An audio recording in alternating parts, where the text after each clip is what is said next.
All right. Mic check 1 2. We are live right now, 17 minutes into the live stream. My work show, just to sort of give you guys a little glimpse into my daily life while we talk about mixed martial arts. So, obviously, some of the topics we're going to talk about: Dee Devlin attacks, obviously, obviously the comments that you see on the quotes that I got on the thumbnail mentioning that my sons are going to be born about women like you. So we're going to talk about that because there's a little bit of some red pillish type of conversation. Red pillish. I don't even know if that's an actual uh name or an actual word, but the red pill idea is a concept that a lot of young men out there are sort of taking into consideration. And one forefront of that particular idea is obviously none other than Andrew Tate. There's obviously Myron Gaines from Fresh and Fit, Justin Whaler. I believe he's also a homeboy of Andrew Tate. But yeah, there's a little bit some reality to a lot of these types of topics that we're going to talk about. And this case with Conor McGregor, I believe, has gone beyond MMA. Now, obviously, when you are a superstar in the likes of Conor McGregor, you're going to attract a certain uh, casual attention. Okay. And primarily because this is a case that a lot of people can, quite frankly, relate to in some kind of way. Is and even if you didn't go through something like that, maybe your favorite athlete went through something like that. Kobe Bryant, I believe, was sort of in this same situation as well. A whole bunch of athletes. But the main question that we really have to ask, right, is that did Conor McGregor do any of this?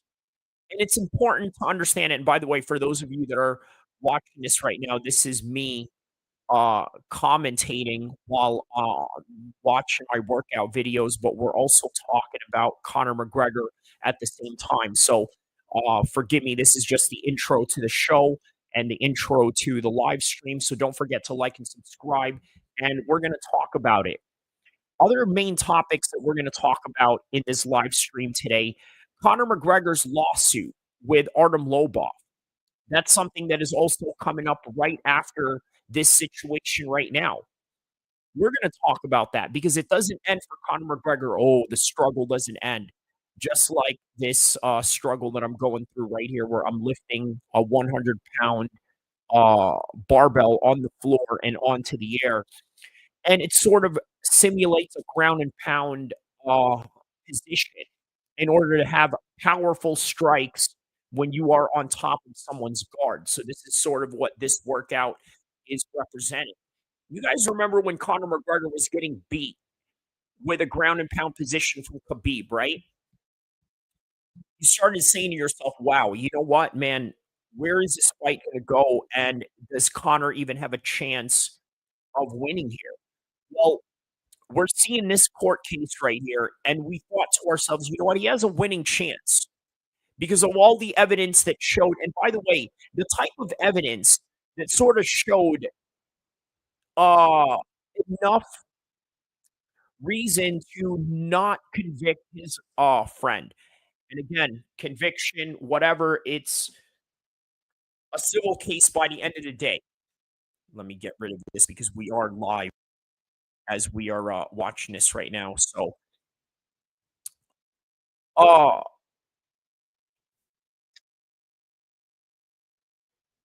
I think there's something wrong if he gets acquitted and Conor doesn't. Now, I got to tell you, there are other matters at hand that sort of deal with this particular subject. You want to know what that is? I'm going to play a video regarding that particular matter. Okay. Conor McGregor is running for president in Ireland, or at least said that he was going to. The fact that he said that alone, I think, really raised red flags for a lot of people. Okay. It raised a lot of red flags for a lot of people, in particular the elites in Ireland. I want to tell you about the elites in Ireland, right? What a lot of people don't understand about Ireland, and in particular, the type of political structure that they have going on, is heavily discriminated even before he was a famous mixed martial arts superstar. I'm going to tell you why. He was uh, heavily criticized and I'm sorry, marginalized. That's the better word for it. Why Conor McGregor was marginalized even before he was a mixed martial arts superstar in Ireland. He comes from a working class background. Many of you that don't understand the sociology of Ireland, I think will be surprised that people of a working class background are often discriminated. Now, Daniel Kinahan, the big Irish mob boss, something you got to understand about him. This guy right here, he came from that same working class background. And as a result, he was heavily discriminated coming up. And of course, it's sort of a self-induced a discrimination because everybody kind of knows what you're doing, right? Even though you live in this world of secret and this and that, people know. People that are tapped and know your reputation. They know what you're about, and it's really no secret from there. And then at some point, there's just paperwork that is out on you that details what you do, what you've done, and what you're capable of doing to other people. So from the start, Conor McGregor never had a chance of being fairly treated by the Irish elites. Okay. And in particular, who are the Irish elites? A lot of them are heavily educated people in Ireland. And with that said, many of them sort of have this discriminatory outlook on people that come from a working class background. And quite frankly, with that particular background, I mean, they kind of stereotype them in this box of having a high propensity for criminal behavior. Okay, so this is the type of class that Conor McGregor grew up around.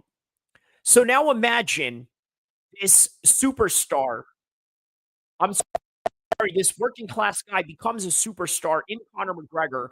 And what sort of problems are you going to have with the order in your country in Ireland when you're looking at this from a level of the elites, right? And I'm talking about the political elites of Ireland because, like what I said, there is a sociological dynamic between the working class of Ireland versus the political elites of Ireland that sort of don't want somebody like Conor McGregor in power.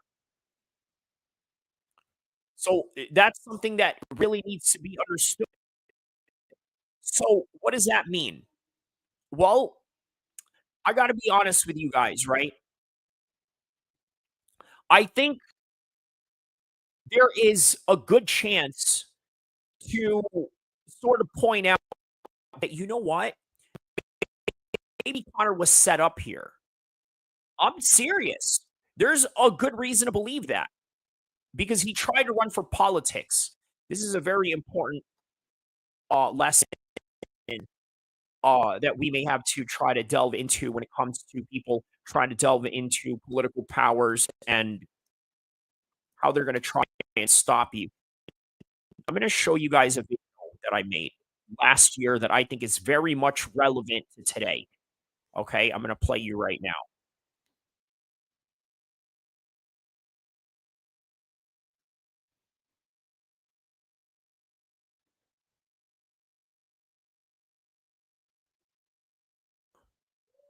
Fact that yes, it is Irish related. It does deal with, let's say, things that are going on in Ireland. I said to myself, you know what? Maybe there's a chance. And then lo and behold, guess what happens? They charge Conor McGregor with incitement just based on the fact that, well, let's say there was this migrant from the Slavic region that had been living in Dublin for some odd years now, maybe even a decade or so, from according to the reports that were being mentioned. And the unfortunate thing about that is the reason of, well, unfortunately, somebody got taken out in a very negative and a very brutal fashion, right? And we're talking like with a knife, we're talking things that involve gruesome details. Basically, a school teacher, nonetheless. So, what does Conor McGregor do as in response to any of this?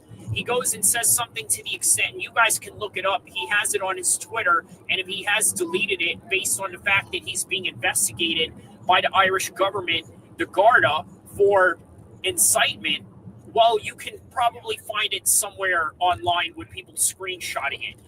But basically, something along the lines where we're at war because of this thing that is going on. And this is a prevalent mindset that a lot of people in the Western European world are feeling. Not so much with Ireland. Why? Because, for one, you got to understand Ireland was a country that fought an imperialist nation such as Great Britain. And because of that, they sort of gained what you would call a little bit of, let's say, a liberal leaning stance when it came to, let's say, immigration, which is why Ireland is very prominent in allowing a lot of immigrants to come to their country, and to even their own detriment from what is happening right now. The simple fact that, well, they don't have to work, there's no incentive to work, and we don't even understand or know the reason behind why this Slavic man decided to go out and kill a teacher. Nonetheless, it was enough for a lot of people to be very upset. And then on top of that, you have people that are, let's say, in the right wing space that are saying something to the extent, well, you know what? They are worried about this, but they're not worried about the actual killer, meaning they're worried about what Conor McGregor is saying and how they're going to try to tie him into some kind of incitement when they're not even worried about the killer. Well, the unfortunate thing that I have to say about that, in all objectivity, is the false equivalence that comes with that. For one, of course, this man is going to get arrested. There's nowhere in the world where you can just go and kill somebody, unless, of course, it has something to do with extrajudicial, let's say, covert ops missions and whatnot. But you can't get away with murder in any society. They're going to lock you up, and so they did. I'm sure this man has been locked up. Now, the punishment obviously is going to be debatable, whether he gets life or whether he gets prison, and all of that is a variation, and really is just really dependent upon which state has certain types of laws that will dictate what the punishment may be. Now, with that said, with the false equivalence, something that you guys have to understand with this Conor McGregor situation, right? Over the years, I've noticed that Conor McGregor, well, let's just say he was a little bit left-leaning. And this is my own observation. You guys can correct me if I'm wrong, if you've noticed things different about Conor McGregor in, let's say, the earlier times, let's say around 2014 or so, right? What was Conor McGregor known for in Ireland? I'll tell you. He was a big proponent in legalizing gay marriages in Ireland, which is important to understand to sort of grasp where his mental mindset was at politically during that time when he was just coming up. Okay. Also, you got to take into consideration he's gotten a few, let's say, back and forths with Donald Trump. If you guys don't remember, back in 2015, before Donald Trump became the U.S. president, Donald Trump made fun of Ronda Rousey for getting knocked out. And Conor McGregor, of course, came to his defense saying, oh, you don't know what you're talking about. You're not a fighter or this and that. You're just a big mouth. Basically slagging off Trump in defense of Ronda Rousey because Donald Trump said that he was glad she lost because she wasn't a very nice person. And I think a lot of that had to deal with the fact that Ronda Rousey at the time was a Bernie Sanders supporter. And Bernie Sanders was, well, a pretty big opponent for Trump, if not the entire Democratic establishment that wanted to, let's say, get a Democrat president in office at the time, which obviously backfired because Trump ended up winning. And yeah, that's neither here or there. But the point of the matter is, this is where Conor McGregor was in his political ethos at the time. So what is significant about this? I got to tell you, I've always mentioned and claimed that Conor McGregor was a big proponent and a big contributor in bringing the hip-hop culture to mixed martial arts. I've said this over and over and over again, probably more so than, let's say, any African-American fighters or any British African fighters or any fighter that comes from any, let's say, urban community of some sort. That and Nate Diaz, which obviously is sort of the reason why the fight between him and Nate Diaz was as big as it was, because it attracted a multitude of different audiences, and some of those were crossovers or somehow lapovers with Nate Diaz and Conor McGregor fans that come from the hip-hop community. So, in other words, let's just try to understand this in perspective.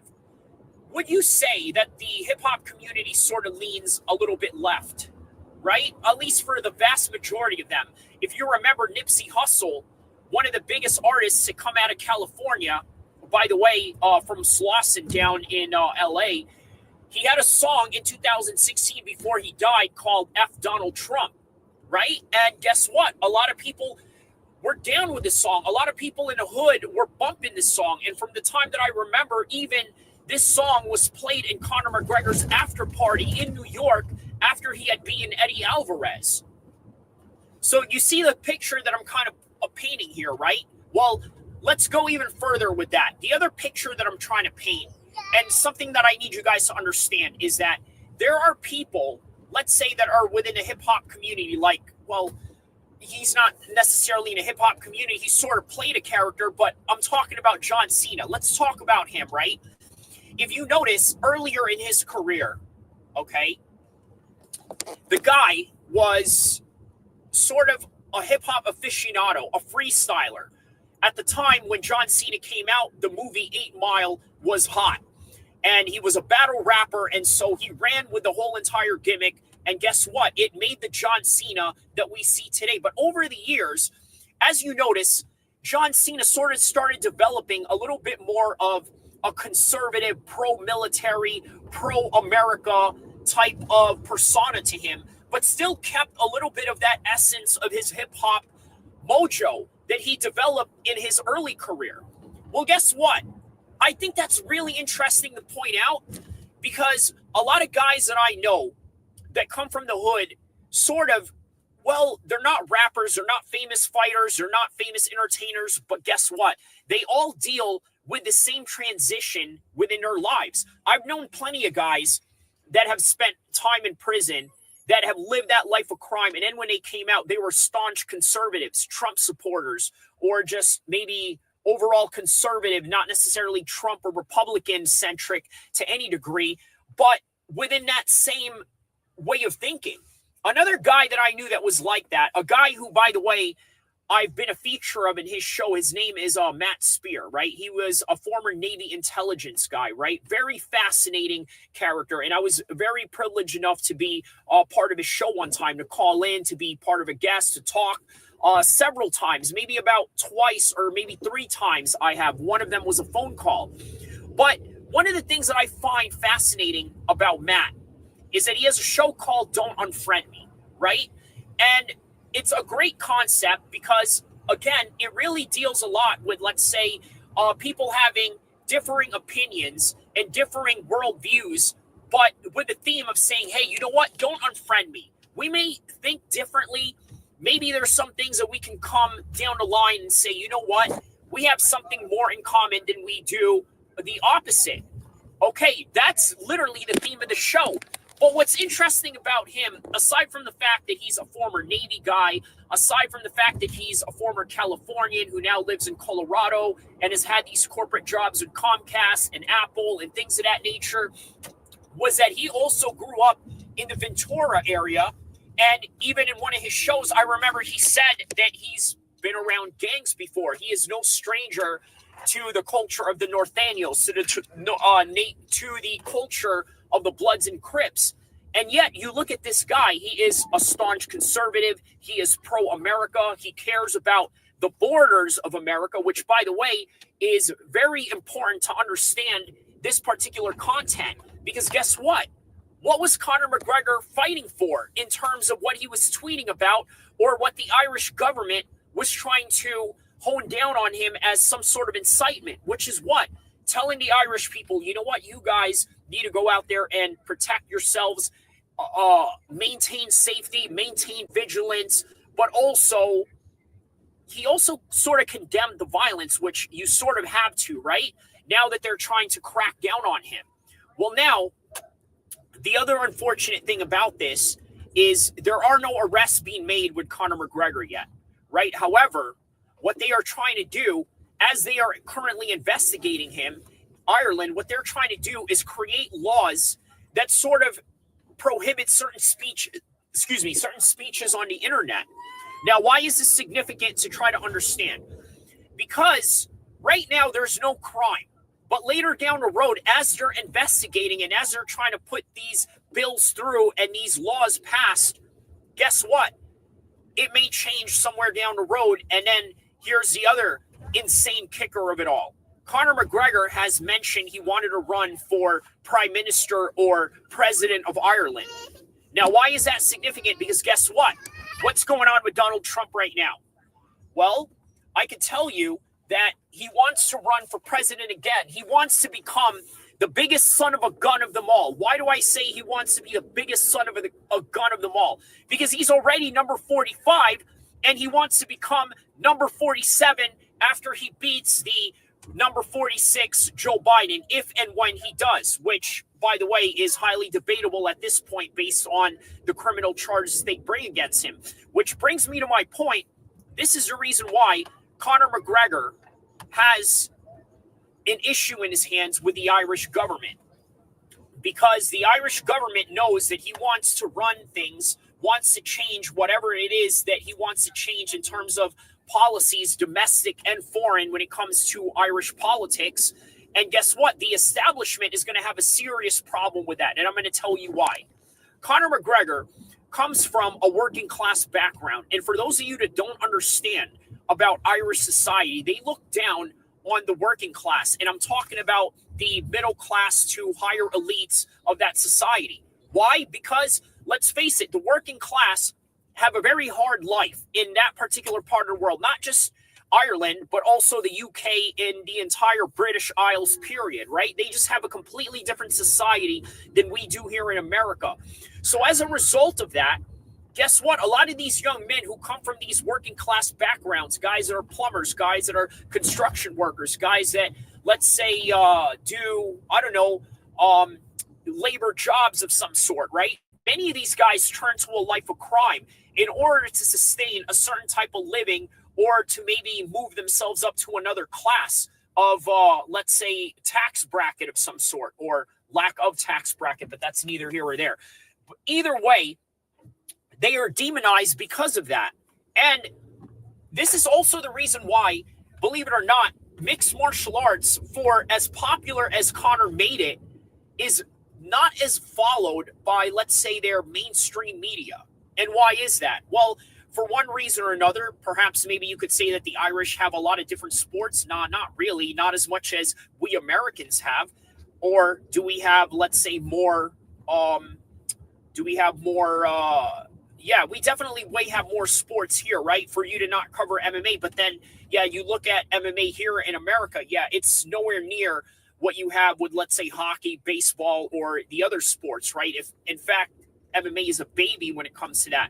But you would think in Ireland, what do they have? They have Gaelic football, which is a form of rugby, and then they have rugby, and then they have soccer, which is English football. And then that's basically it. And then maybe a few Irish people follow the NFL here and there with whatever TV deals that the NFL has going on in that side of the world. That's about it. That's all that you have. Either way, they should be covering mixed martial arts more often based on the fact that, well, Conor McGregor really made the sport a whole lot bigger than what people would have ever imagined it to be. Now, why is it not? Well, it's the simple fact that Conor McGregor just does not fit the image of what the Irish want to be portrayed. They don't want to be portrayed as thugs. They don't want to be portrayed as maybe even right-wing people to a certain degree, right? Well, here's the thing with Conor McGregor. He causes a lot of controversy, but at the same time, it doesn't mean that he's always wrong about certain subjects. Is it wrong for a person to be very wary of the fact that you have somebody living in Ireland for 10 years and out of nowhere he ends up stabbing somebody while after this country, this kind country of Ireland, looks after them? Now, here's a question that I want to leave off with this. Does it matter that this man was an immigrant for 10 years and never contributed to Ireland? If so, what does that have to do with him randomly killing this woman? And number two, what is the ideological drive behind this killing? Because this woman doesn't seem to have any issues with anybody, doesn't seem to be a gangster, doesn't seem to be a political figure or a military personnel of any kind. This is an innocent civilian. So what is going on? But more importantly, what is the motivation behind all this? But more importantly, what is the motivation of the Irish people for them to cause this type of riot and this type of chaos? Was it a long time coming, or was it just this one particular incident that made them think, you know what, we're not going to stand for this? One is too many, and we're just not going to allow it again? Or was it something that has always been happening and has always been a serious problem to where it's just became a boiled over problem now? But either way, like and subscribe. I hope you guys love the content. This is the most that I could really bring out as far as information and as far as comparisons of what this particular incident can bring in terms of news and the coverage and everything around it. But either way, don't forget to like and subscribe. Thank you for all those that been watching the lives, been watching the videos. Don't forget to tell a friend, and hope you guys enjoy. Hopefully I can come back with some more updates on this particular matter at hand. But for now, this is what we have in terms of the coverage that is going on with Conor McGregor and his issues with the Irish government. What does all this mean leading up to his potential fight in UFC 300? Also, what do any of these mean for Ian Garry going into UFC 296? Why is this important? By the way, this is the second part that I want to mention in terms of Ian Garry and why it's important to bring up Ian Garry in this particular matter. Ian Garry, as you know right now, the little scandal that he has going on with people calling his wife a gold digger and this and that, and then the fact that he took the last name of his wife's ex-husband, who, by the way, is their live-in roommate and is also his nutritionist, which to a lot of people really seems strange, but to the mind of Ian Garry seems normal because only he's the one that's in that relationship to really understand what is going on. But in the eyes and how it looks to other people, obviously it's just not going to look good.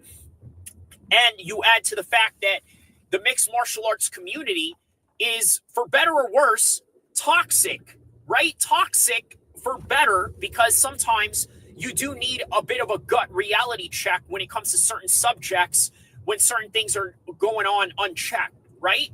Like, for example, certain scandals that fans are going to be outraged by and are going to protest and make a big fuss about it to create some change, whether it would be matchup or cultural practices within the community. Okay, that's the better part of that toxicity. The worst part of that toxicity is people jumping into conclusions. They may not know what's going on. Now, for me, I can really honestly tell you, as a Muslim man, it is quite strange for me to see a man like Ian Gary change his last name, okay, based on the fact that, well, he is the man. And even in the Islamic context of Orthodox practices, the woman isn't even allowed to change her last name because guess what? According to Islamic theology, the woman is not part of the lineage of the man that she's marrying. So it makes no sense for her to change her last name. But either way, men are never going to change their last name in the Muslim community, which makes the Ian Gary situation a lot worse. So why is it important to bring up Ian Gary in this particular question with Conor McGregor and this quote-unquote right-wing uprising? Well, because Ian Gary, if you noticed, seems to have grown up in a very upper middle class liberal Irish family, unlike Conor McGregor, who grew up a little bit hard in the rough parts of Dublin, whereas Ian Gary grew up in the richer parts of Dublin. For make of that as you will. But it affects a person's personality, it affects their worldview and how they see things. But also, with Conor McGregor, another thing to really understand in the light of that concept is as you get older, your views start to change. When you get a little bit of money, your choices become different.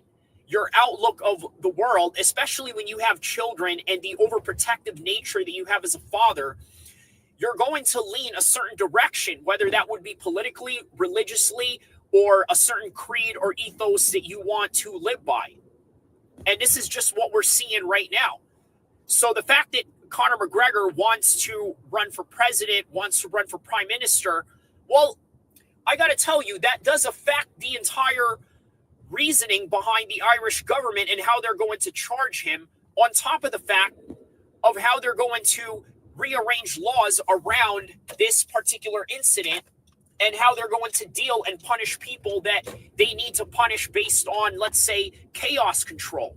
Now, let's move on to another particular person that sort of fills into this whole gap of this story with quote-unquote right-wing rising in Europe. How about Tommy Robinson? Recently, he was arrested during a protest in London because obviously this man has always been part of protests with nationalists versus the Islamists.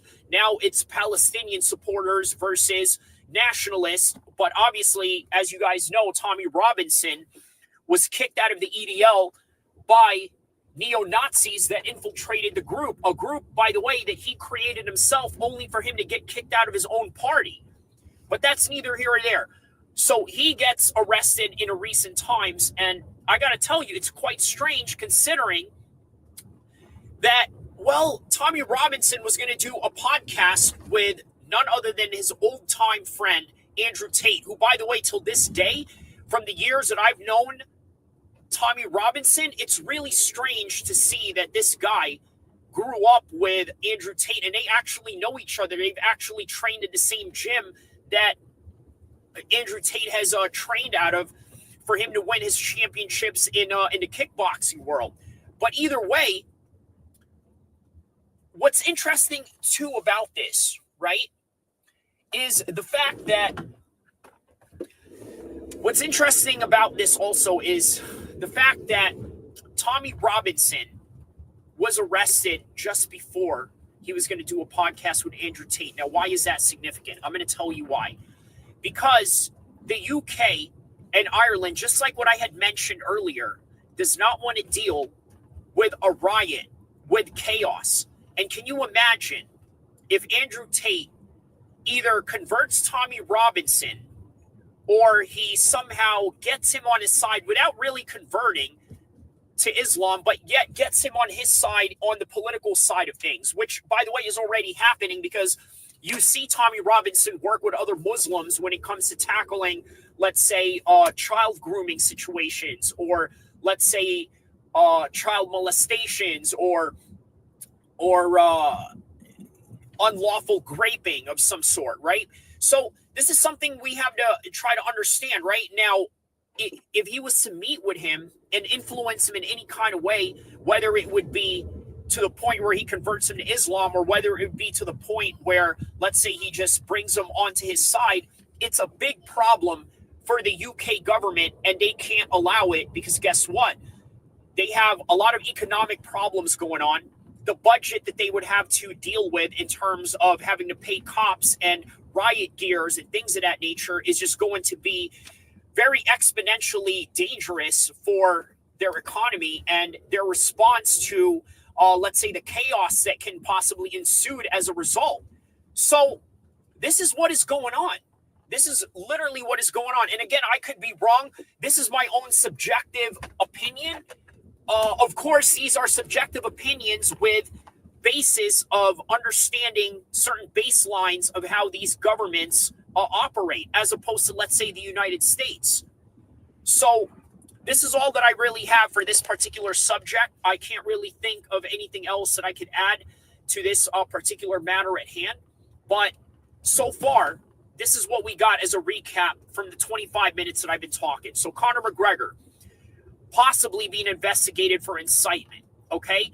Plans on running for office in Ireland. Big problem, because now Ireland wants to create new laws to, let's say, hamper down on whatever momentum he has going on inciting, let's say, whether it's the right wing or just normal Irish citizens that have concerns for these unlawful killings. But either way, they want to do something in terms of damage control, in terms of, let's say, chaos control, and they also want to put out the fire before it can inflame into a bigger mess that they can't put out. So that's one. And then also, too, how does this relate with Ian Gary? Obviously, Ian Gary is probably going to be seen as, let's say, a less of a man, somebody who's sort of a wimp, somebody who's not within the ethos of the red pill community in that kind of context. So relating all of that, how is this going to affect him and this particular distraction going into UFC 296, where he has taken on an extremely violent opponent such as Vicente Luque? So all of these things sort of correlate into that. And then I brought up Tommy Robinson based on the fact that he got arrested just before he was going to do a podcast with Andrew Tate. And what that's going to come out of that? Well, possible influence. So let's talk about the fact that, let's say, if Tommy Robinson was to even become a Muslim. By the way, that's not far-fetched. I know that a lot of people say Tommy Robinson is the number one enemy of Islam, the number one proponent against its ideology or its way of life in any kind of way. I understand that. However, you got to understand, in Islamic history, this would not be unusual or something out of the blue, because some of the greatest warriors in Islam, Khalid bin Walid, was one of the biggest opponents for Islam. Oh my spoke out against it. Sound familiar? Went against all Muslim figures, fought against Islam. Sound familiar? Because this is Tommy Robinson in a nutshell. And then all of a sudden became one of the biggest leaders in the Muslim world after becoming Jesse one of its greatest conquerors to have ever lived in the entire history. Sent me a super Islamic chat. Military that is so awesome. Campaigns. So that is something to Jesse think on about. fire. This Just is my sent 30 me a minutes that I had offered to you guys. Chat, that is so Don't forget to like and subscribe. Don't forget to share, like, tell a friend to tell a friend, and also continue to watch all the way until the end. Thank you so much for giving this time and effort to listen to this particular content, and I hope in the future I can drop more hot content for you guys in order for you guys to get an objective point of view of understanding mixed martial arts news, of taking a look at different perspectives, not just my own.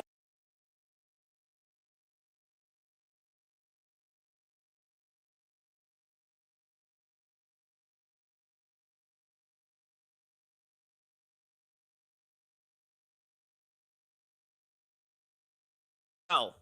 If you guys want to check out the rest of that, obviously the video of that was from 1 year ago. It was called uh, Conor McGregor and Tommy Robinson. So, by the way, shout outs to Jesse on Fire for sending me a super chat.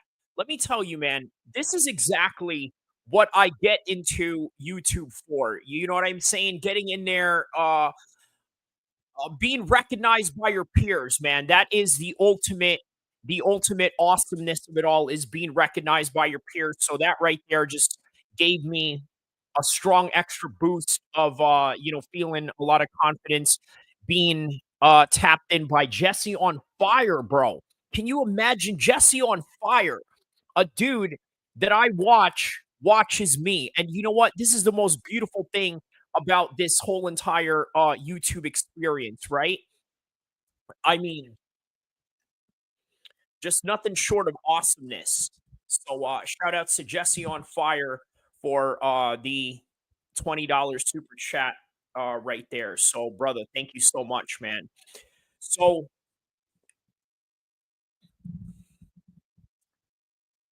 that's what I'm talking about, man. Jesse on Fire, bro. Jesse on Fire. Tapping in with the homie. So shout outs to him for that one. All right. So onto this subject, right? Obviously, there is a red pill component to this entire matter at hand, right? And that red pill component is there were 8 women in that jury and 4 men. Obviously, that's significant. Now, why is that? Obviously, there is a growing feminism wave that's going on in Ireland. Okay, there was this WWE superstar by the name of Becky Lynch, right? By shout out to my WWE belt back there. But this is something that I think is really interesting about this whole entire matter, right? Uh, her nickname was the Man. Now, does anybody find that kind of strange? You are a female wrestler, by the way, a very good one, right? She could be considered like maybe the Ronda Rousey or maybe the Amanda Nunes of the WWE. But you call yourself the Man. I don't understand that. Like, what are you trying to prove by calling yourself the Man? Does anybody understand that concept with Becky Lynch? But I'm tying this into the fact that obviously she's Irish. This is a common ideology that is setting in Ireland right now. But you also got to remember back in 2014, man, Conor McGregor was very much liberal. Now, I don't know if he was an Obama supporter, but one thing remains about Conor McGregor is that uh, his political mindset has changed over the years, and I think money will do that. Now, obviously, money created a certain haven of ill behavior on the part of Conor McGregor, but at the same time, what Conor McGregor has going on is uh, a change in his political shift in being a father, being a multi-millionaire, maybe even going into a billionaire. But man, how about that, right? The fact that he got dropped by Proper 12, that should not be a surprise to a lot of people. But here's the thing about it, right? If you drop Conor McGregor from Proper 12, what are you going to sell that product with and with who? Ian Gary? Are you going to use Ian Gary as the face of Irish whiskey now? I don't know, man. So my man here says, why is it so absurd and crazy to believe that he actually did it? He has a documented clear history being a psycho and doing that ish insane stuff. So, Buzz, I'm glad that you mentioned this. There's a video that I'm going to react to that sort of delves into this particular matter, right? We're going to delve into what made Conor McGregor the psychopath that he is today. But, Buzz, here's something that I want to really address with your question, right? I truly believe that Conor McGregor has done certain mishaps in the past. I'm not doubting that at all. What I'm skeptical about is this particular case. I truly believe that this woman Nikita Hand is a complicit woman in terms of, how do I say this? Her own free will. This was her own free will. So that's why, uh, on the one hand, it is absurd that she's saying all these things, and yet the videos are saying something completely different. Okay, because the videos are showing that she's the aggressor in this particular matter. But yet she also doesn't want to face video. I mean, there's just a lot of things that are hyper skeptical of this particular matter. Okay, there's just a lot of things that I'm going to be very hyper skeptical about. But it does not dismiss what Connor has done in the past, which means there are nuances and gray lines to this case that we really have to take into consideration. So I'm not doubting that Connor is a psychopath one bit. Uh, Not one bit. I don't doubt that he's a psychopath at all, right? I'm not doubting you on that, but for this case, I think that Kita was a fangirl. I think that her intention experience what it was like being with a superstar.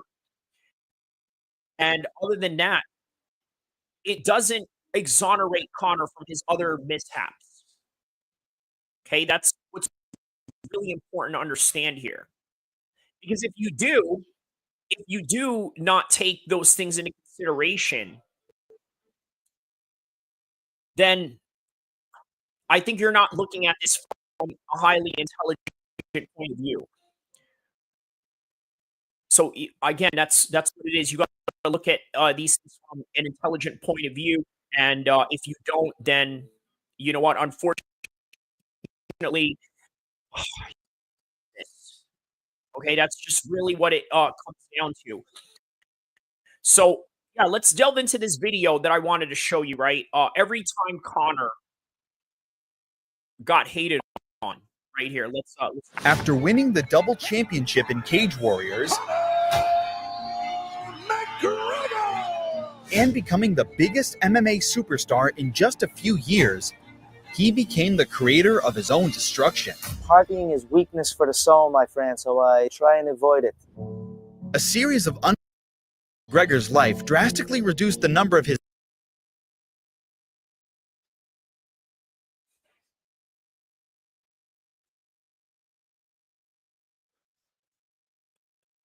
All right. So what we're going to delve into this particular video is how Connor was focused in the very beginning of his career. Okay, heavily focused, and what changed after that focus. It was the Floyd Mayweather fight.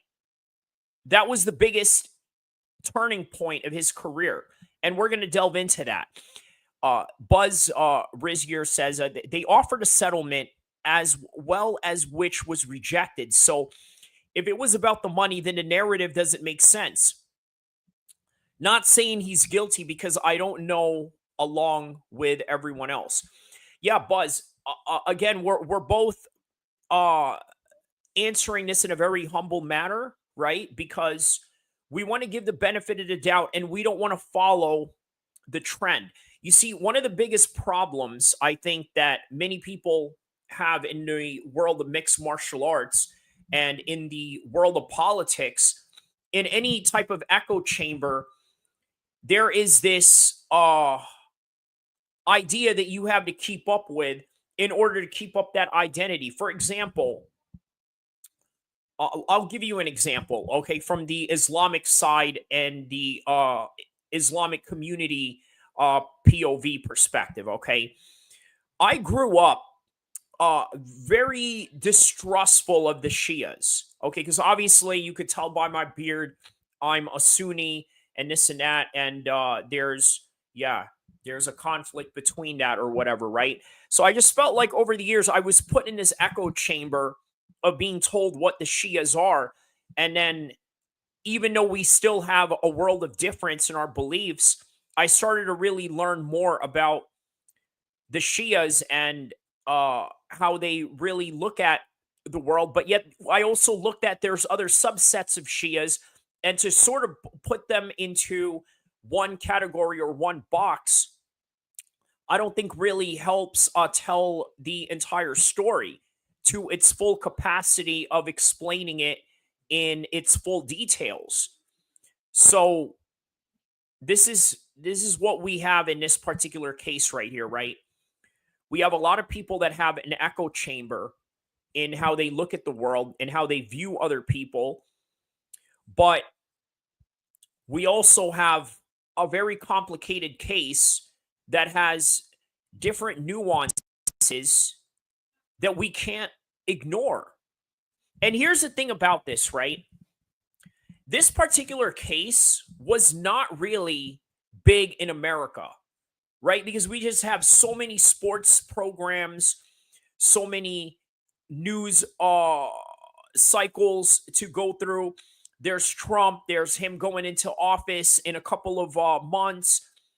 There's Kamala Harris, there's all of these things going on. There's natural disasters. We just got a lot of things going on in America. So the idea of Conor McGregor and his mishaps, which, by the way, has become a norm now in the news cycles, just like John Jones. Oh, John Jones ran somebody over again. It's just business as usual, isn't it? That's just what it really comes down to. And now with Conor McGregor, it's the same thing. It's just business as usual. So it doesn't get the attention that it deserves.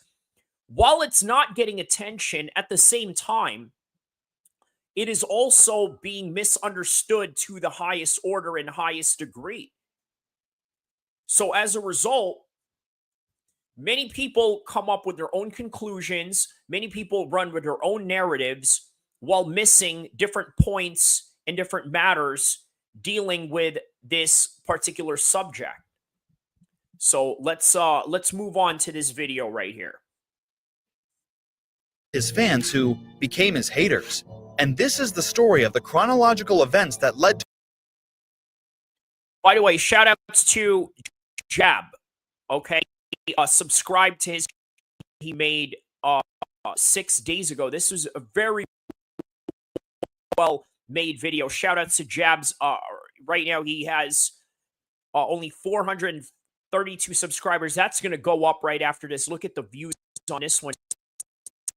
Within 6 days. This is a very good video. To all that. Sorry I'm late, I just don't give a fuck! Everything was going well until 2016, when Conor won the UFC lightweight belt. Now, right here, this is the ultimate goal of Conor McGregor right here, was when he came out on top with the double championship. Now, why is this important?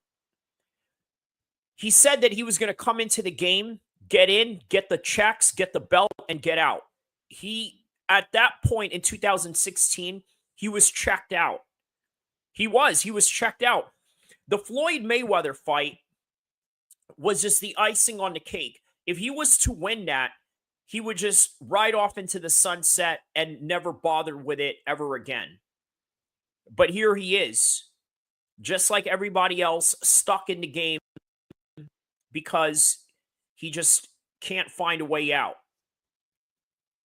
He first drew the ire of fans when he refused to defend his featherweight title, but they quickly got over it when they heard about his mission to become a double champion. And you know what? This is the biggest criticism that Conor McGregor has had in his whole entire career. You never defended a belt, man. You never defended a 145. You never defended a 155. But his excuse was that he was out searching for greatness. But searching for those greatness, such as the Floyd Mayweather fight, I think affected his career in the long run. Floyd Mayweather damaged him in that fight, and nobody wants to take that into consideration. You see, prior to that, Conor McGregor never got knocked down, but after the Floyd fight, he got into the Khabib fight straight away and got knocked down for the first time. I'm going to argue and say that there was an effect to Conor McGregor and his chin somewhere down the road where it literally led into the Dustin Poirier knockout. So here we go.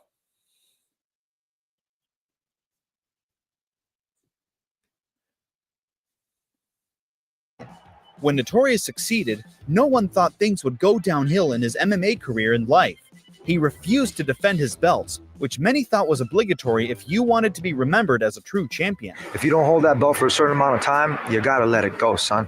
Instead of being more active as a champion and continuing to impress us, McGregor decided to be inactive for the whole of 2017 and do a crossover boxing match with Floyd Mayweather to... Now, how can you say no to an offer like this, right? Was it difficult to say no to an offer like this? Yeah, I'm going to say that it is. Look, there's this argument about fighter pay in the UFC, right?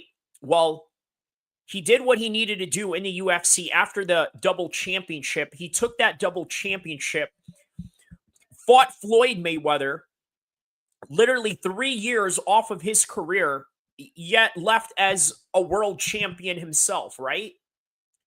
So it was a world champion in boxing and a world champion in mixed martial arts that ultimately made this fight a whole lot special. Just like the Tyson Fury and the Francis Ngannou fight. prove himself as the best boxer in the world. But the boxing world differs from MMA, so Conor was denied his moment of glory and triumph. I just want to make something perfectly clear that not all boxing versus MMA fights are the same. Okay? Like, take Clay Collard, for example, UFC vet. He came into top rank promotions, started beating up a lot of their prospects. Something to really take into consideration. But that's neither here or there. Well, sort of important to understand that Floyd Mayweather, it was in a completely different league. I mean, we're talking about Floyd just 3 years off of his retirement, right? He was still just a little bit in his prime, but like he said, enough to be able to beat up Conor. Was stopped by one of the best boxers in history, and it later turned out that winning this match was his second priority, and that paycheck was the main motivation for this endeavor. After a fat payday of $130 million, the feeling of power and a full wallet went over the Irishman's head. So you see, that loss was not really a loss, but a win to a certain degree. And opened the way for mischiefs that would put him on the front pages of newspapers. I mean, mischiefs, that is an understatement. And yeah, papers for years, that's an understatement as well. His first misstep was on March 31st, 2017, when he was going over the speed limit in Dublin. When he finally appeared on November 18th, he apologized and pleaded guilty, and was fined €400. If you thought he was reflecting on his actions, think again. He wasn't.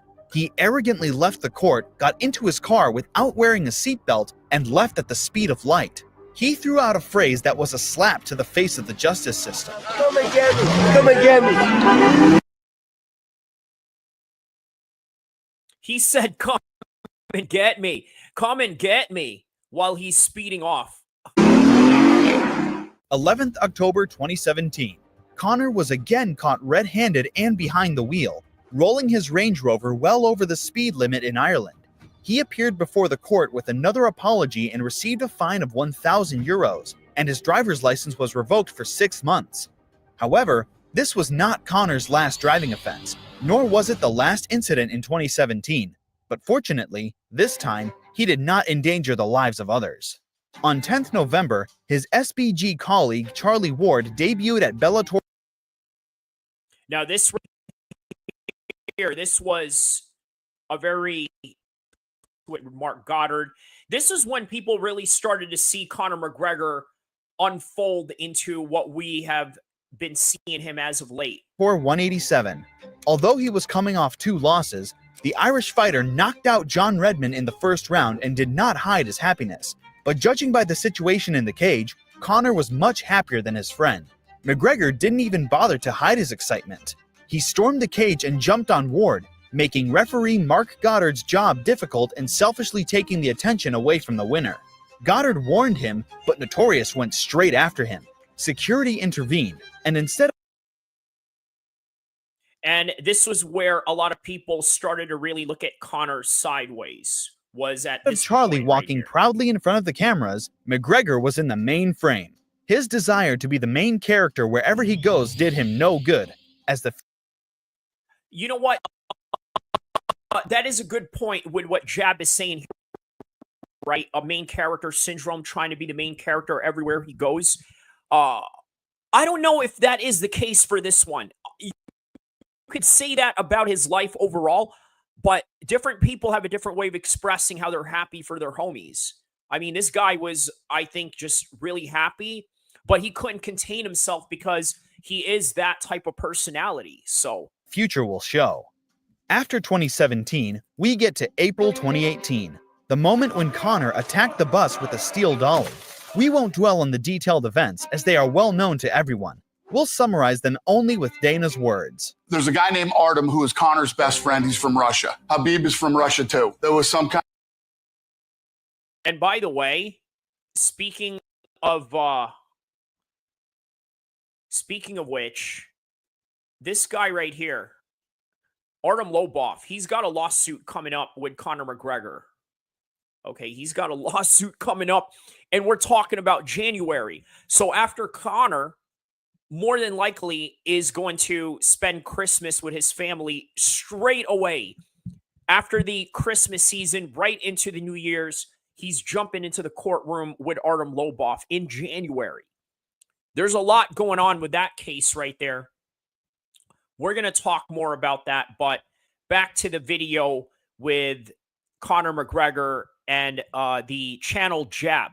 Every time Conor turned fans into haters, this was a great thing to it, and I urge you guys to give this one a follow.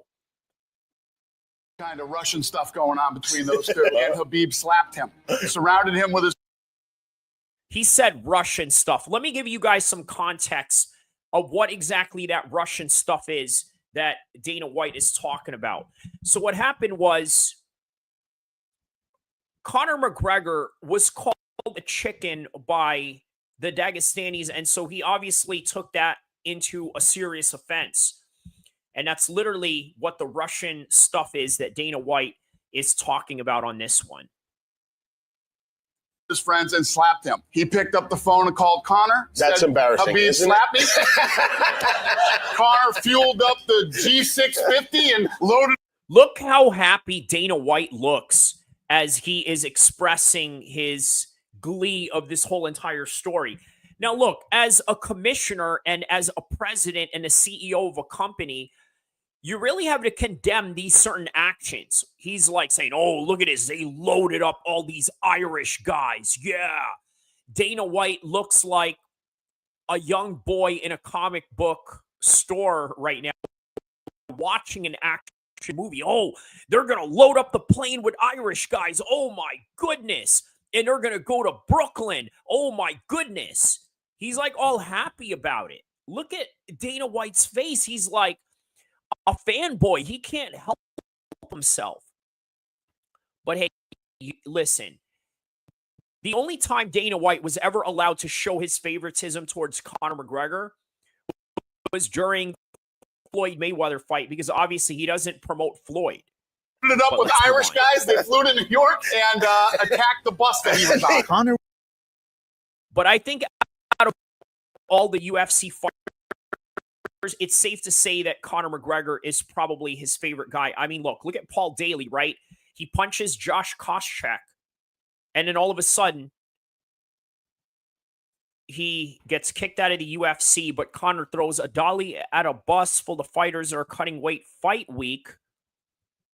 But at least you could say Paul Daly attacked his opponent, right? At an untimely manner because he punched him after the bell, but he punched an opponent. Conor threw a dolly full of fighters that had nothing to do with him, had nothing to do with his beef, and were just trying to make weight and fight for the weekend. But hey. He was arrested a few days later, charged with assault and criminal. There's Kean Cowley right there. He was one of the guys that was obviously caught on tape. I don't know if anybody else was, or maybe they had a separate two guys that were part of that whole Dolly gate in Brooklyn. And by the way, what's funny about that is when they were throwing the Dolly, there was a sign right there from Biggie's quote that says, "Spread love, it's the Brooklyn way." And Conor wasn't there more. Yeah. Mischief and pleaded guilty. He was released on $50,000 bail and avoided jail time and possible deportation from the U.S., but he was forced to complete. Now, can you imagine a deportation would have really heavily affected his status? Sort of has that issue going on right now, but yeah. 5 days of community service and an anger management course, which is realistically a small penalty for the damage he did, and a small penalty for a rich man like himself. Conor's got a lot of things he's got to get through over the next year. On September 20, at the UFC 229 press conference, the issue between Khabib and Conor continued, but still didn't reach its peak. McGregor arrived drunk. Now, this right here, in the history, this right here, hands down. And the fight delivered everything. It delivered the rest to is do history. Media duties, but that's just the tip of the iceberg. Notorious had two tasks: promoting Proper 12 whiskey and crossing the line in trash talk against Khabib Nurmagomedov. But unlike all previous trash talk skirmishes fans have enjoyed, this one was not like that. This time, he really overdid it, making the... Yeah. It did the job of being the biggest pay-per-view press of all conferences time. with all previous opponents look like a joke. You're a phony, a fake, a little rat, a little weasel.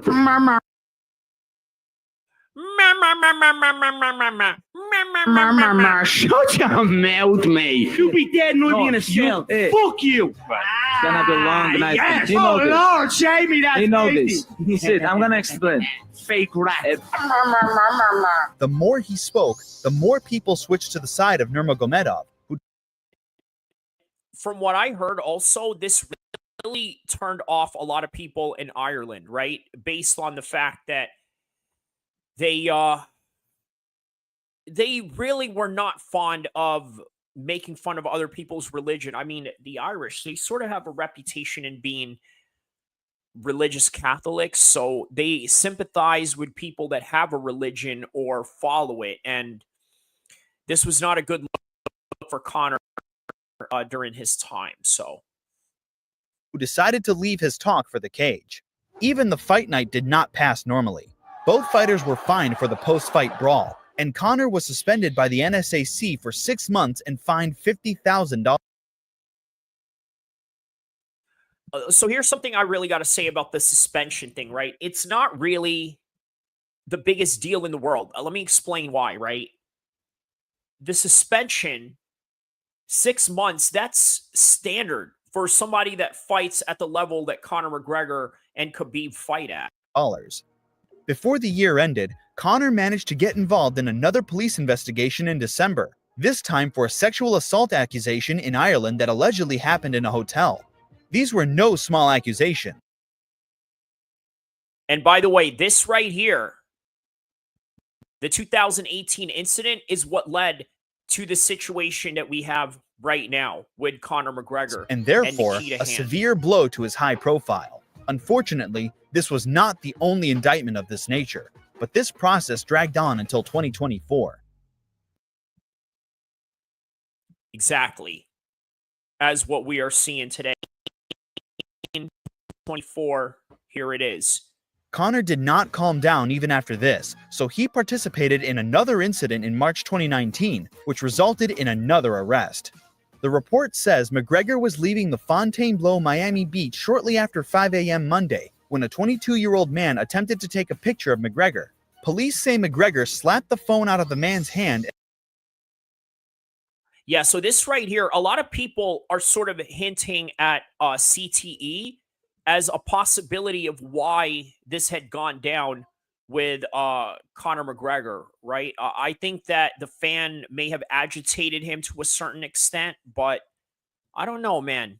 I don't know. These right here, it's hard to tell. Look, you're never going to know unless you are there. So that's really the best way to put it.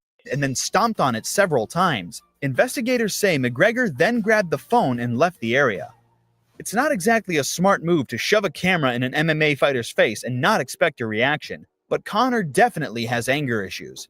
He was charged with strong-armed robbery and criminal mischief. He was kept in custody and released on a $5,000 bond. And later, it was found out that the fan filed a civil lawsuit against him, but it was dropped in April.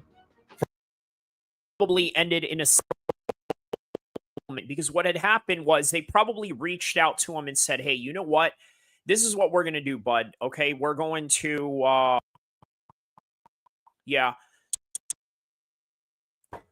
payment plan, right? We'll give you this much. Those yours. We're going to make amends. I was wrong. This is what we're going to do.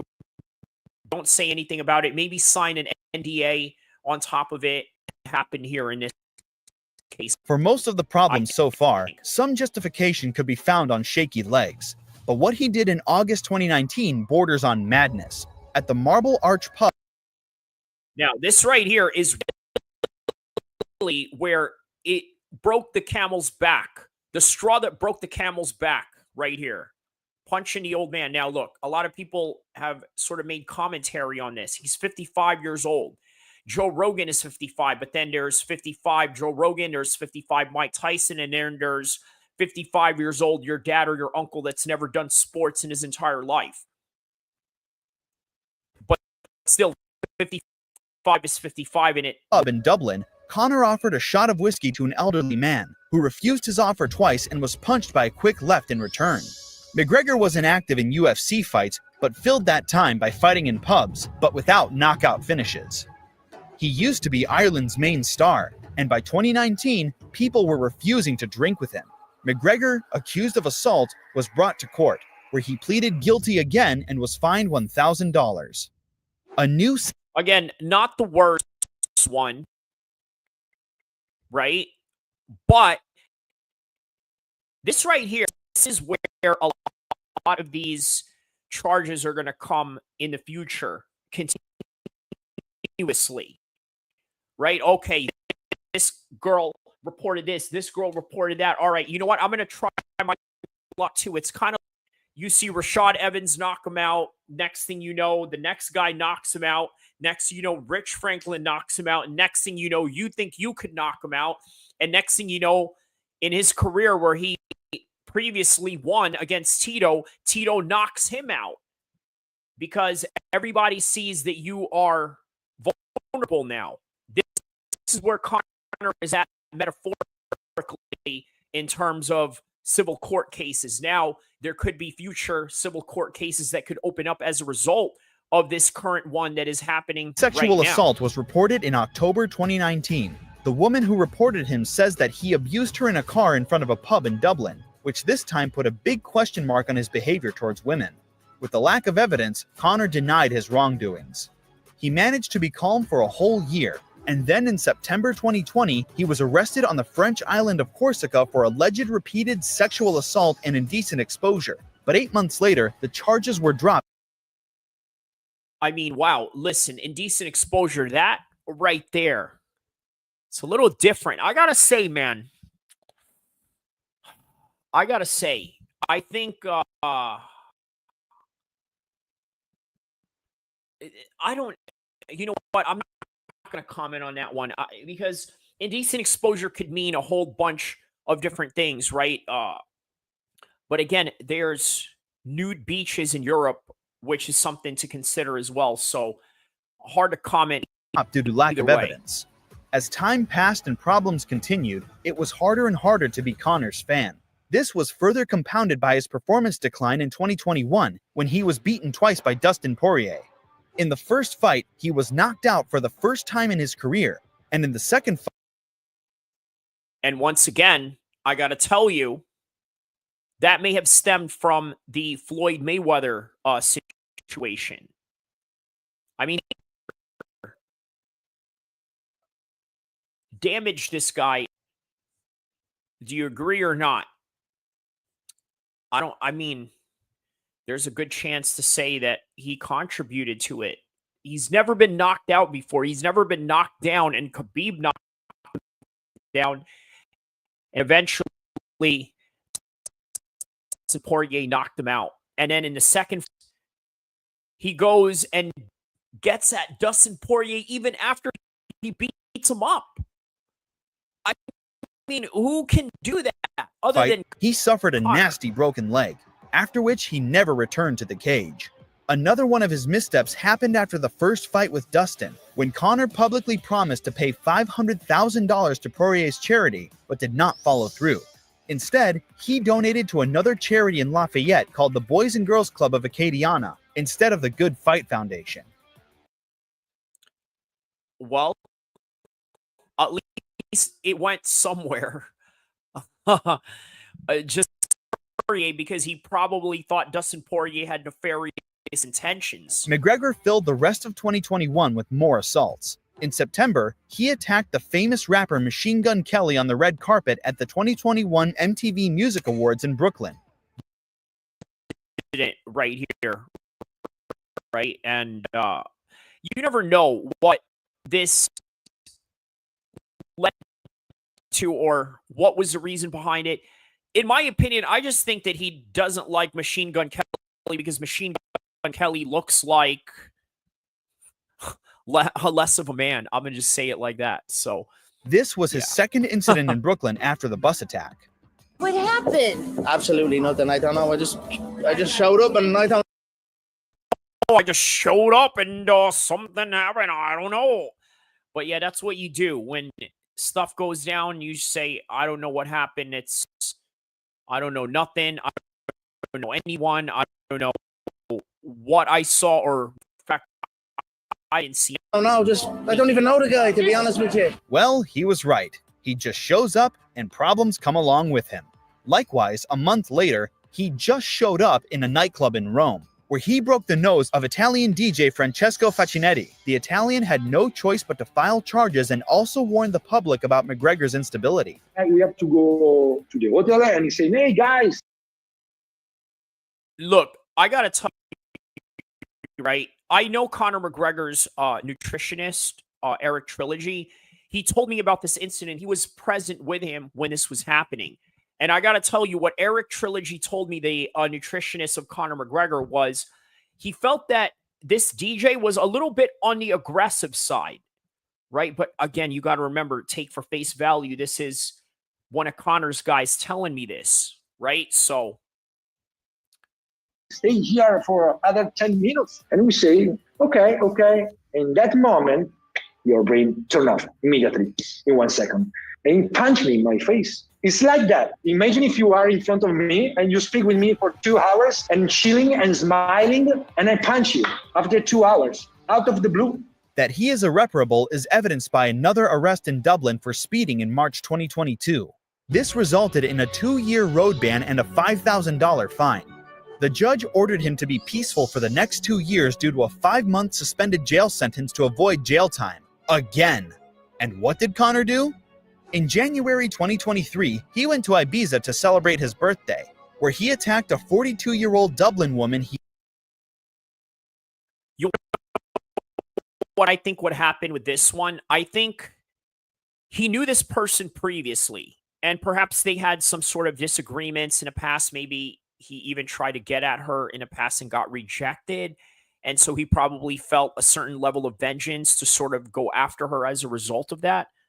But yeah, I think there's a possible reason behind it because they knew each other. According to the reports regarding He previously this. invited to his birthday party. The victim says that his behavior suddenly changed, stating that he was acting like possessed and that he became verbally abusive before kicking and punching her. The lady possessed. So maybe a sign of CTE or coke, or I don't know, man. You know what? I know coke can be a heck of a drug, right? And I don't know if that's enough to really explain all of this type of behavior.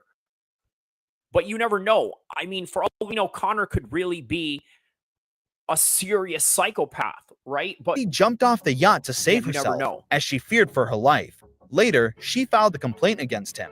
Believe it or not, Conor denied this incident too, and prosecutors ultimately declined to pursue charges against him.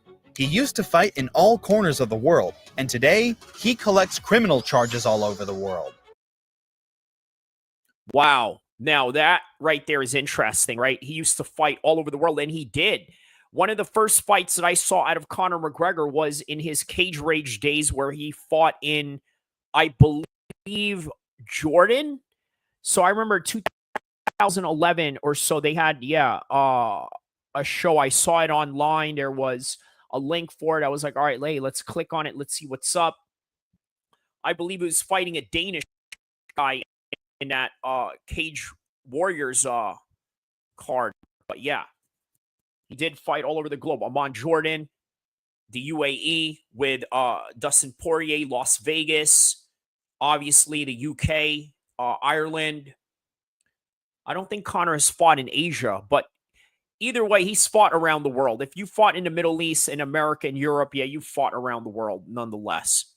6 months later, Conor appeared again as a guest, and this right here, and Conor is at it again right here. And this is where they really make Conor look like a real psychopath, and of course, at an event that had nothing to do with fighting. The NBA Finals were being held in Miami, Florida, and McGregor decided to use the opportunity to advertise his pain relief spray. We have already seen at the UFC 229 press conference how things go when he promotes his product. His partner in this was the Miami Heat's mascot, Bernie, and the oh man, poor Bernie. Bernie is going to get a whooping right here. They're about to smack Bernie up right here. only mistake was that Conor should have explained beforehand what the promo would look like. Consequently, poor Bernie ate 2 heavy lefts like none of Notorious's previous opponents had. The knockout was scripted, but the additional punch was unnecessary. Right here, and then he follows up right here. Boom! He follows, oh man. That is cold, man. That is cold how you did Bernie like that, Conor. Why you had to do Bernie like that, Conor? What's up? I spent a lot of time with him afterward. We smoked it out and everything was great. It was just... He spoke it out with him afterward. He said everything was great. He's like, oh, you want to? Man, yeah. You know, good man. Good man. He probably slipped them a few bands underneath, so a few cash and whatnot. Maybe some Rolexes. I mean, look at the background right there. He's behind a Rolex store. He probably went in there and got him a Rolex store. He's like, hey, listen, I'm gonna buy this Rolex. Just don't sue me. We'll call it even, yeah. And then he probably made him sign an NDA agreement. And that's how you make all of these things. Kid was part of the show. Was part of the show. Part of the show. I mean, yeah, we don't know about that, but yeah, whatever. Taken to a local emergency room.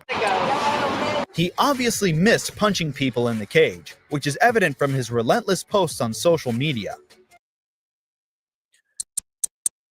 They make it seem like Conor needs to go out there and get a fight, right? Maybe he's just getting a little extra aggressive. He's not in the right places to sort of take it out. So, whatever.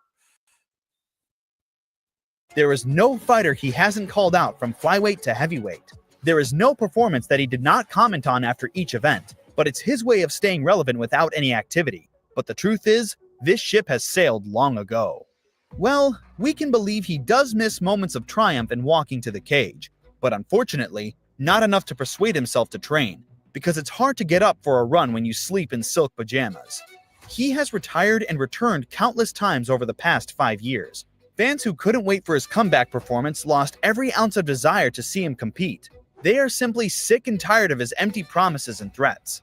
But no one suffered because of his indecisiveness like Michael Chandler, who lost 2 years of his life waiting for him. Oh, man. Poor Michael Chandler, bro. Poor Michael Chandler. He got played.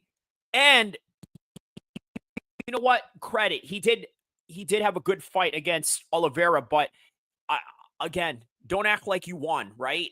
That's just my whole thing about it, right? I just didn't like how he acted like he won and not won, but yeah. It is what it is, He couldn't wait for his payday and the fight of his life, training like crazy while Conor was partying and making no effort to hide his alcohol addiction and cocaine issues.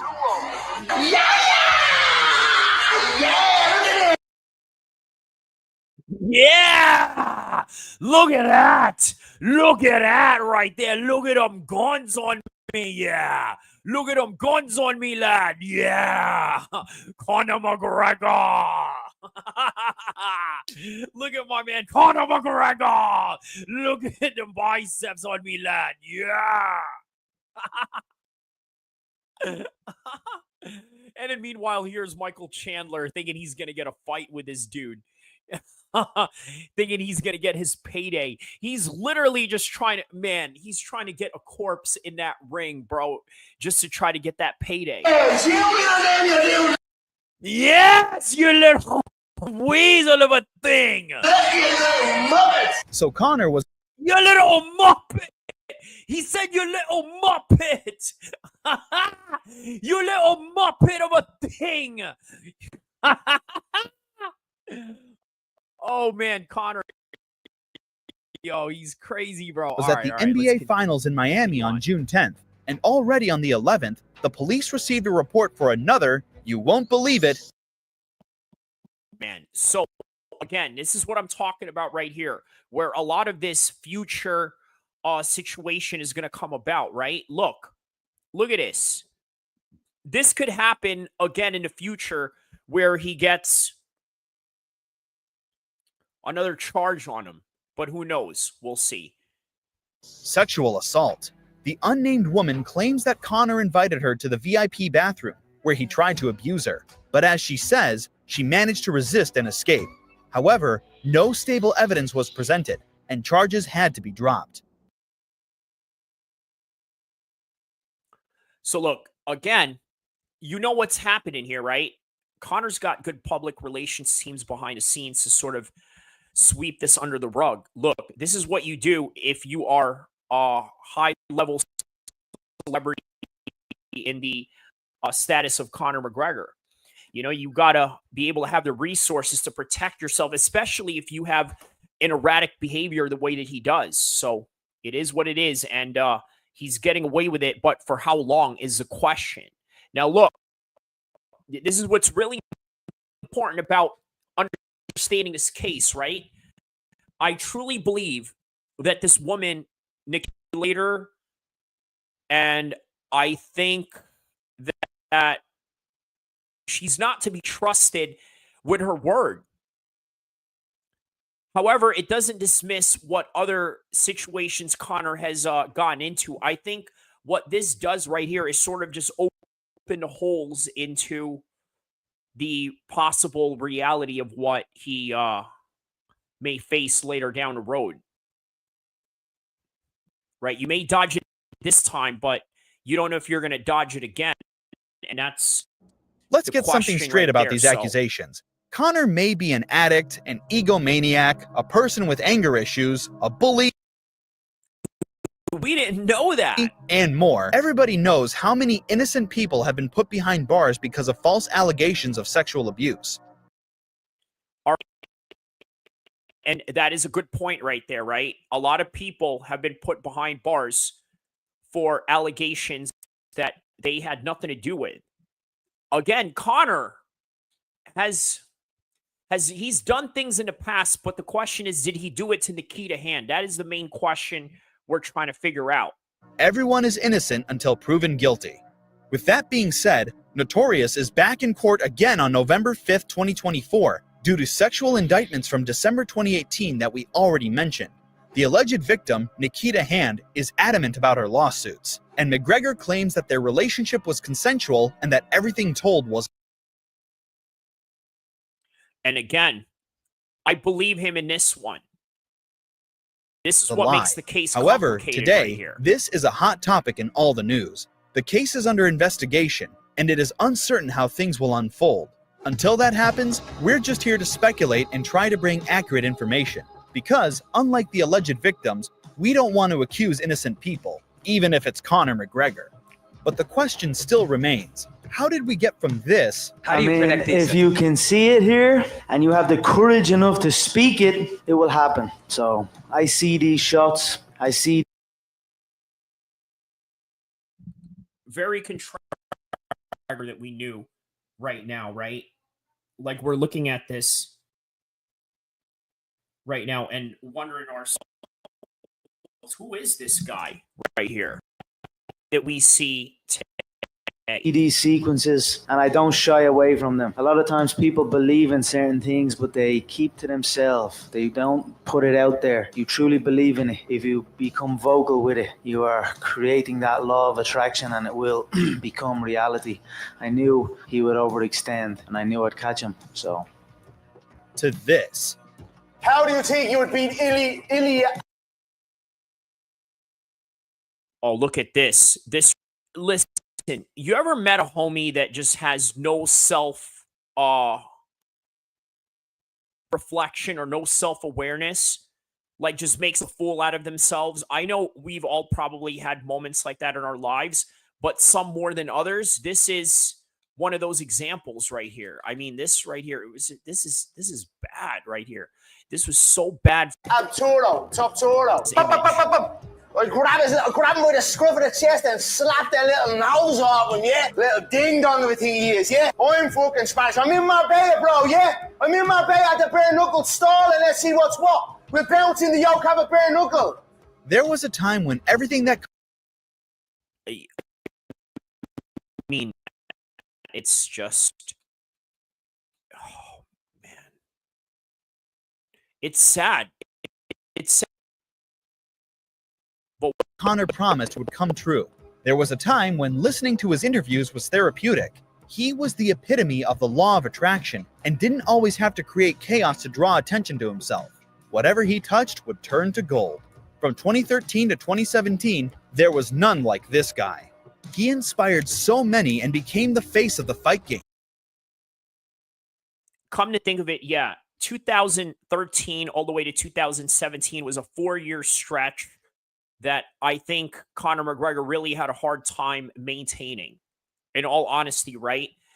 Look, here's the thing, right? The amount of training that you have to do to be elite, you got to ask yourself at one point, are you not going to be able to keep up with the pace of the demands and the intensity that you have to put up with every day? And that 4-year stretch, it was a great stretch for Conor McGregor, but that was really all that he could give, at least on that level. Now, look, Conor is still a dangerous man. He can still probably beat guys in the top 15, maybe even in the top 20. The top 5, the championship levels, and maybe even the top 10 is questionable at this point. But he is still Conor McGregor by the end of the day, and there is Conor McGregor in the present state that is still capable and dangerous, but then there's Conor McGregor that within that 4-year stretch was heavily focused, but at some point that focus, subsides in you. Even though today he is his own worst enemy who doesn't really intend to come back, Conor's plan was never to stay in this game for long. Now, that's important. That is important to understand, right? You got to know when to quit and you got to know when to retire. And I think that Conor McGregor has a very good understanding of his mortality, more so than other people. And I think at one point he really understood his mortality, right? And this was the time that he understood it, but he never understood it until it happened to him. So here we are. The fight game doesn't last long. Competitive fighting doesn't last long. Learning martial arts and training is for life because that's medication to me. So I will do that forever. But as far as the fight game, I'm in it to get all the money, all the belts. And that's exactly what you did.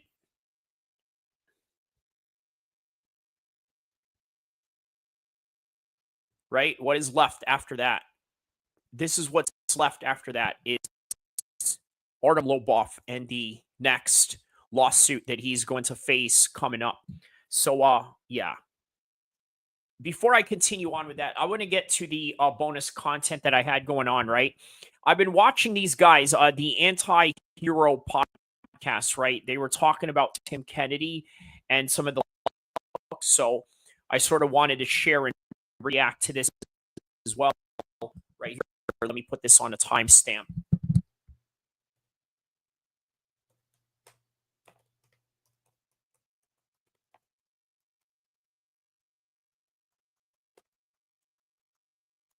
All right, here we go.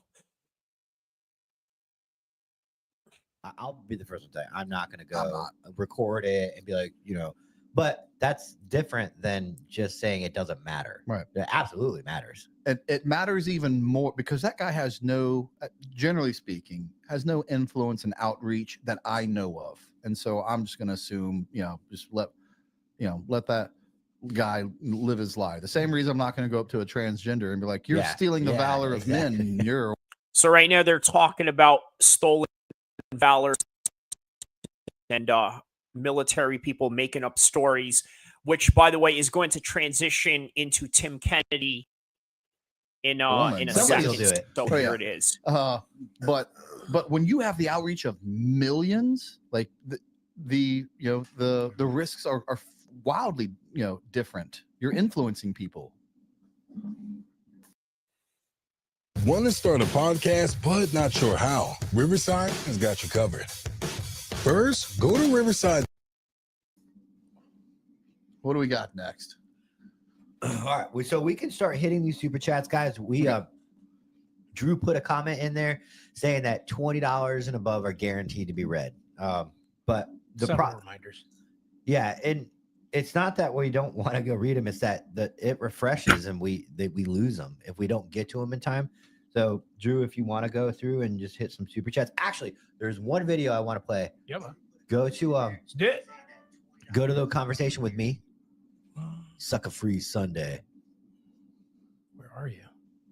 Lost. Should be up near the top. I don't know. We've been getting so many messages. Found it. Yeah. All right. Up. Oh, let's look at some memes. Go up. You want to look at some memes? Up. Keep going up. Oh, the memes. Keep going up. Keep going up. Keep going up. Keep going up. Stop right there. Nope, down. Right there. This one, you can tell he lies at the beginning. He pauses. When Tim Kennedy lies, he'll do a quick pause about how he's going to get himself out of this lie. Now, for of you that don't understand who these guys are, they're Green Beret Delta Force guys, and they have some exposures about Tim Kennedy. And so, go ahead. Like, as I said, can you say that again? The guy's like, they're trying to find somebody.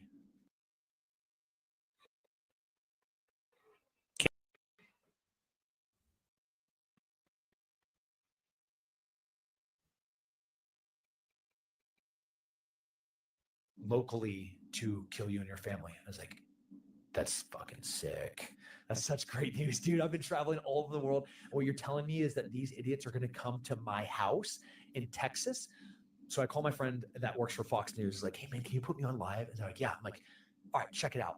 So my address, so I get live on Fox News and I say my address live on Fox Television. I was like, you can send absolutely anybody that you want to my house to try and kill me and my family.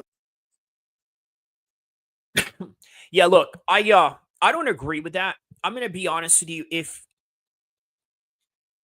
it's one thing, okay, I get it. You're capable of handling yourself, but you never want to invite an enemy to your house at any degree, right? And weird thing for somebody who has such high security. Just know that you're never going to get them back. I'm going to kill them all. How did this go down with your wife? She was so mad at me. Yeah, she's like, I'm out. And she popped smoke just right for here. a day. Lies. But then she came right back because I got the goods. And no, not really. She was really mad. But right there. That's not collecting your thoughts. That's not. That is like I wish I wouldn't have said that last thing because I was on Tyrant and. So we haven't validated that this is a lie. In fact, I actually put in a FOIA request for that. For the Fox News thing? No, for the FBI calling him to saying that there's a threat to him because it's a personal thing. They denied my FOIA request. Here's the problem with this. Both. One, if it's a lie, it's just guys went out to look for the FBI paperwork to see if Tim Kennedy was telling the truth on this entire matter of ISIS trying to kill him in Texas. And they sort of elaborate on this a little bit. It actually seems like it's on brand. Like, why not? Just insane embellishment. Two, if it's true, you actually put your family in the crosshairs with you hyping up your. This is a good point that he's making right here, right? You're sort of putting your family in danger. Like, look, it's one thing if it's just you. If it's you who is going in another country, going on the offense, now you're putting your family at a vulnerable position on the defense. And by the way, they go more into details about Tim Kennedy exposing him and his lies, the things that he talks about in his book. I wanted to sort of give you guys a little bit of a preview on this. If you guys want to check them out, it is the Anti-Hero podcast, right? They go into a whole list of different things of that nature. So check this out, right? Check it out, and we're going to get back into the topic of Artem Lobov and Conor McGregor, okay? Because it is a lawsuit that is coming up somewhere in January. So we don't really know too much details about this. What we do know is that Conor McGregor was told by Artem Lobov to start a liquor company. Ironically, the same liquor company that he now owns that he has been dropped from. So we're going to talk more about these details as the months go on and what development is going to come out of this lawsuit, and will they ever be friends again? And I don't think that's the case here, right? Conor McGregor is in this position right now where money ruined a lot of his friendship. And at one point, will it picture a scenario where Conor McGregor is no longer friends with, let's say, his mom or his dad, or maybe even have a divorce with his wife? I mean, they never even got married in the first place to have a divorce. But yeah, could you picture a fallout in that type of magnitude? I think for that. But moving on to other topics. Yeah, we have UFC 310. Obviously, Kai Asakara. UFC debut, getting a title shot straight away. I'm going to do a separate video on that where I basically go into details about the whole entire card, the whole entire set of fighters and the predictions and the analysis that I could put together. But let me show you a training video of Kai Asakara. Just the numbers that this guy produces in Japan. Look, they're always going to find different superstars in the UFC, right? Just when you think is going to be gone now, he's not going to be there anymore. What kind of person is going to replace someone like that? Here it is. This Kai kid comes into the picture. Let me find his training. Sort of give you guys some context. Hold on here.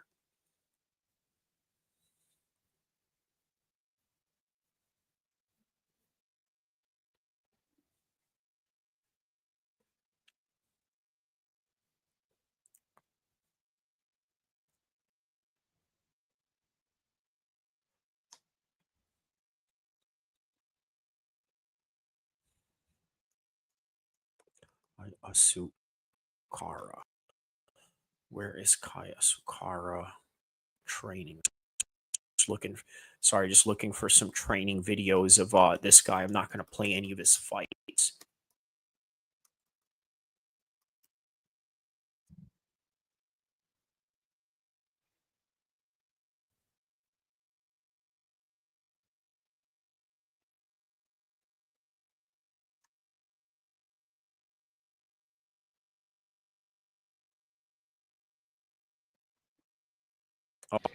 Oh yeah, right here.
Look at the takedown defense of Kai Asakara right here.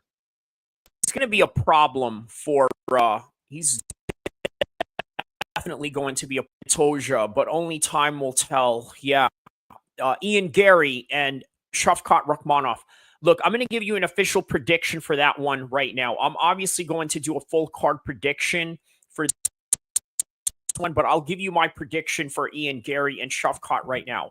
I'm going to tell you straight up, Ian Gary is going to win the decision on that one. It's a 3-round fight, maybe even a 5-round fight, perhaps, right? If it is going to be a co-main event, maybe they're going to make it a 5-round fight. And if they do, don't be surprised if Ian Gary fights out of range and tries to use the distance with jabs, front kicks, and win by points. You don't think Ian Gary has a chance to do that? You don't think Ian Gary is capable of doing that? That's what he's known to do. And that is the best way to neutralize a super finisher like Rakhmonov. So more on this card later down the road. Just wanted to give you guys a little bit of a preview for it, and then also sort of share that sparring footage with Merab and Kai Asakara here. So the next topic at hand, how about this, right? The big boxing card they have going on for February the 22nd. This right here, this is a big one. Look at this. Daniel Dubois versus Joseph Parker. Arthur Beterbiev versus Dmitry Bivol. Jaron Ennis versus Virgil Ortiz. Carlos Adames versus Hamza Shiraz. Shakur Stevenson versus Floyd Scofield. And then Weili Zhang versus Agit Gabayel. This is what you got for that boxing card. It's an interesting one, a really interesting one. So, for a long time, boxing didn't have great undercards. But now that the Saudis are in the game, guess what? They can create boxing cards that resemble UFC events. And that's awesome. So, particular card, I'm going to make a separate video on this. I'm going to make a separate video on this. I'm going to be following this case. I'm going to make a separate video on this story right here with Artem Lobov and Conor McGregor. And today we hear Nikita Hand. And also just the overgrowing feminist movement that's in Ireland, sort of understanding the sociological process. And so we delved about this, right? Shout out to Jesse on Fire for tapping into my live stream and giving me a super chat. I mean, look, it was more than generous, the super chat that he had given me. He could have given me $1, but the fact that he showed up on my chat, I think, was amazing. And it just shows you that, hey, you know what? People in this industry, in the YouTube MMA space, are really recognizing my work. So kudos to everybody. I'm going to leave it off right here with a few videos that I'm going to share with you guys. And yeah, we're going to call it quits from here. Don't forget to like and subscribe. I will play all the chats that were in here right here. There's Jesse, there's this guy, and then there's this guy. And yeah, that's it. So guys, like and subscribe. That is the end of the live stream. I will see you guys in the next content to come, inshallah.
All right. So, welcome to the bonus stream right here. I should have said 2 hours and 23 minutes instead, but here we are. So, bonus stream that we're going to get to right here. Check this out. Drug lord they call El Mencho is considered in law enforcement circles to be Chicago's public enemy number one. The crime lineage of Al Capone, the most wanted fugitive here since notorious El Chapo was finally captured. Tonight, federal authorities say El Mencho last year fake murdered his own son-in-law, Christian Fernando Gutierrez. So he faked his own death, right? You know, there's been this whole thing about Tupac faking his death and this and that, but this right here actually happened, and it was with the Mexican cartel. Ochoa, so that the young man could sneak into Los Angeles and start a new life. Ochoa used $1.2 million in drug money to buy a luxury residence here in Riverside, California, according to federal agents. Ochoa moved into an exclusive neighborhood under the fake name Luis Miguel Martinez, investigators say, after his real persona was supposedly murdered in Mexico by his father-in-law, the ruthless drug lord Nemesio Osagura Cervantes, alias El Mencho. Federal agents have been after El Mencho here in Los Angeles and in Chicago for years, as his new generation cartel, known as CJNG, has been making violent inroads to the illicit drug trafficking markets in both cities. And the Kin murder story made sense. Mencho accused of killing close associates in cartel squabbles. So when he claimed to have killed his own son-in-law for lying, Ochoa's cover here in Los Angeles worked until it didn't. I think the guy arrested probably was operating with some level of comfort, thinking that his. So there it is, right? You fake your own death. It literally alleviates you from a whole lot of investigations and people. Faked death in Mexico, which the Mexican authorities apparently bought, had worked for him here. 37-year-old Ochoa being held tonight here at the Federal Detention Center in Los Angeles, arrested after facial recognition from an Interpol photo matched up with the bogus identity in L.A. Ochoa is married to this woman, El Mencho's daughter, Laisha Michelle Osagura Gonzalez, an American citizen who runs a Southern California coffee shop, according to authorities. Also bought, they say, with cash they suspect was from a cartel-run tequila manufacturer south of the border. Damn. So he was running a cafe shop, and out of nowhere, people found out all of this was going on. That's crazy, man. That's why you can never really judge a book by its cover. And there's a lot of people that are doing all types of dirt under plain sight. Mencho himself remains Chicago's most wanted and currently has a $10 million bounty on his head. El Mencho is the real target for U.S. law enforcement tonight. The head of the Drug Enforcement Administration says he is behind the wave of corruption and killings in Mexico that has left thousands shot dead in the streets in recent years, and the mayhem here. And each arrest of someone close to El Mencho, authorities believe they are squeezing him to surface or to make a mistake that will result in his own arrest or death.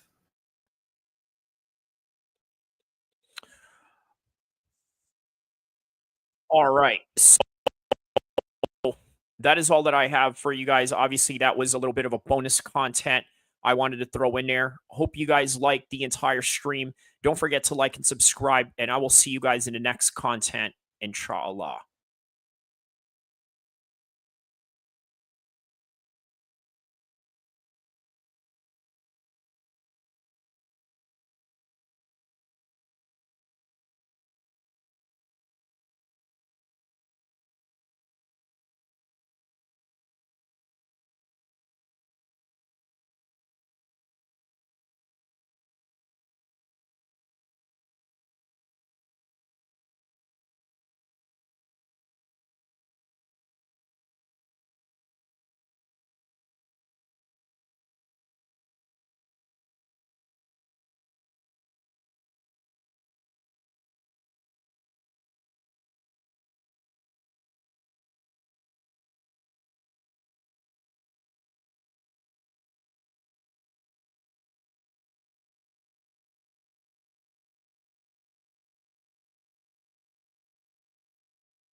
About 60 miles down south is in the borderline of Mexico and California.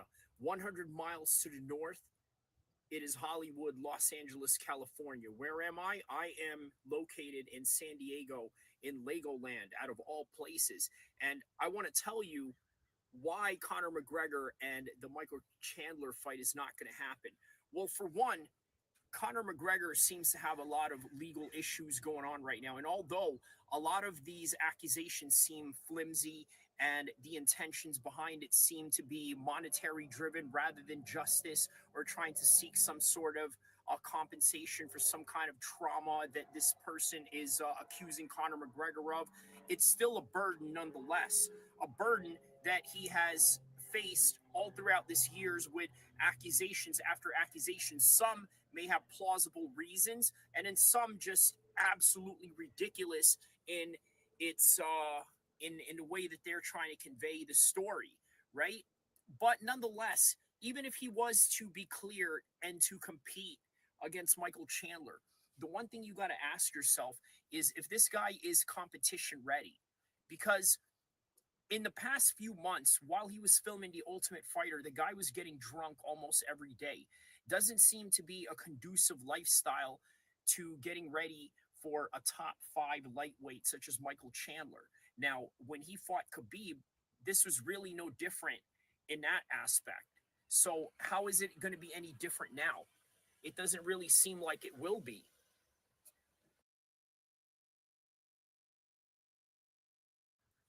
About 60 miles down south is in the borderline of Mexico and California. 100 miles to the north, it is Hollywood, Los Angeles, California. Where am I? I am located in San Diego, in Legoland, out of all places. And I want to tell you why Conor McGregor and the Michael Chandler fight is not going to happen. Well, for one, Conor McGregor seems to have a lot of legal issues going on right now. And although a lot of these accusations seem flimsy and the intentions behind it seem to be monetary driven rather than justice or trying to seek some sort of compensation for some kind of trauma that this person is accusing Conor McGregor of, it's still a burden nonetheless. A burden that he has faced all throughout this years with accusations after accusations. Some may have plausible reasons, and then some just absolutely ridiculous in its in the way that they're trying to convey the story, right? But nonetheless, even if he was to be clear and to compete against Michael Chandler, the one thing you got to ask yourself is if this guy is competition ready.